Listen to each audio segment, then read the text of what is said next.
বিজেপিকে যেদিন আনবেন সেদিন বিহার, ইউপি, দিল্লিতে যে দামে পেট্রোল ডিজেল পান সেই দামে এখানে পান।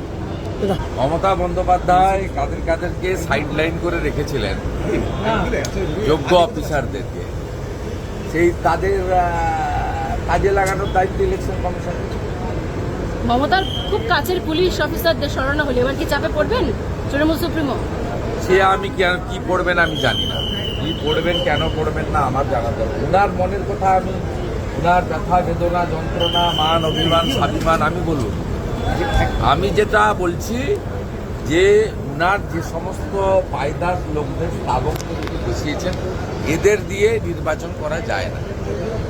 60 লক্ষ এখনো পর্যন্ত বিচারাধীন, যে প্রশ্নটা বারবার উঠছে যে এখনো সেই প্রক্রিয়া চলছে। গতকালও নির্বাচন কমিশনার খুব স্পষ্ট করেননি যে এই বিষয়টা কি হবে। এক্ষেত্রে আপনাদের বক্তব্য কি, আপনার বক্তব্য? না, আমাদের বক্তব্য আলাদা করে কিছু নেই।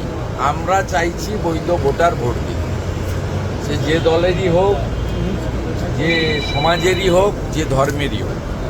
যারা ভারতীয় তারা ভারতবর্ষের একটি গুরুত্বপূর্ণ প্রদেশ পশ্চিমবঙ্গ, তার যে গণতন্ত্রের মহোৎসব অনুষ্ঠিত হবে 23 এপ্রিল এবং 29 এপ্রিল, তাতে তারা অংশগ্রহণ করুক, এটা চাই। বাকিটা সম্পূর্ণভাবে নিয়ন্ত্রণ সুপ্রিম কোর্ট করছে।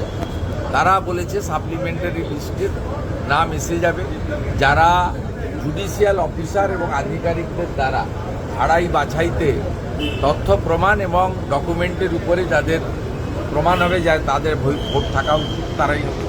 দাদা, ভোট পরবর্তী হিংসা নিয়ে একাধিকবার 2021 এবং 2024-এ যেরকম আপনারা তুলেছিলেন, মানে পুলিশের বিরুদ্ধে যে ভোট পরবর্তী হিংসা যেভাবে মদত দিয়েছিল, সেক্ষেত্রে নির্বাচন কমিশন এইবারে কারা কারা ছিল সেই সকল পুলিশের কর্তা ব্যক্তিত্বদের নাম চেয়ে পাঠালো।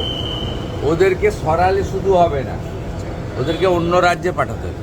দাদা, হিন্দি আর সবচেয়ে আগে যেটা করা দরকার, পুলিশ ওয়েলফেয়ার বোর্ডকে ডিফাঙ্ক করা দরকার। হোম ডিপার্টমেন্টের যে অর্ডার আছে সেই অর্ডারটাকে উইথড্র করে পুলিশ ওয়েলফেয়ার বোর্ডকে কমপ্লিটলি ক্লোজ করে দেওয়া দরকার। আমি খুব খুশি ইলেকশন কমিশন এক্সটেনশন পাওয়া অফিসারদের নামের তালিকা চেয়েছে, যাদেরকে অবৈধভাবে এক্সটেনশন দেওয়া হয়েছে। এর মধ্যে পুলিশ অফিসার অ্যাসোসিয়েশনের সভাপতি, সম্পাদক, কর্তা ব্যক্তিরা রয়েছে যারা পোস্টাল ব্যালট জালিয়াতির কাজটা বিশেষভাবে করেন। এইটা আমরা দাবি করছি, নিশ্চিতভাবে ইলেকশন কমিশন এটাও দেখবে। ভোট ঘোষণার আগে পুরোহিত মুয়াজ্জিনদের ভাতা বৃদ্ধি করা হলো, তার সঙ্গে সরকারি কর্মচারীদের ডিএ। টাকা তো পাবেন না। নিয়ম পরিষ্কার হচ্ছে, amount of benefit, number of beneficiaries গতকাল বিকেল 4টের পরে বাড়ে না।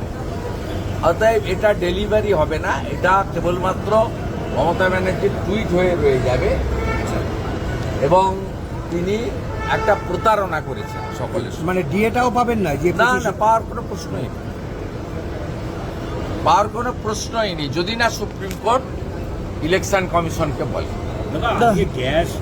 যেহেতু সুপ্রিম কোর্টের অর্ডার আছে, সুপ্রিম কোর্ট যদি বলে সেটা এক্সেপশন হতে পারে।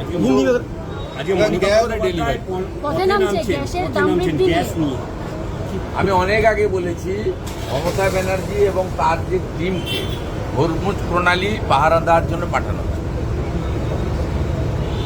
মমতা ব্যানার্জিকে পাঠানো উচিত হরমুজ প্রণালী পাহারা দেওয়ার জন্য, যাতে ইরান সেখানে কোনো ভারতীয় তৈল বা গ্যাসবাহী আমাদের যে শিপ জাহাজ তাকে না আনছে। সব ড্রামাবাজি। মমতা ব্যানার্জির পেট্রোল ডিজেলের দাম অন্য রাজ্যের থেকে 10 টাকা এখানে বেশি। বিজেপিকে যেদিন আনবেন সেদিন বিহার, ইউপি, দিল্লিতে যে দামে পেট্রোল ডিজেল পান সেই দামে এখানে পান।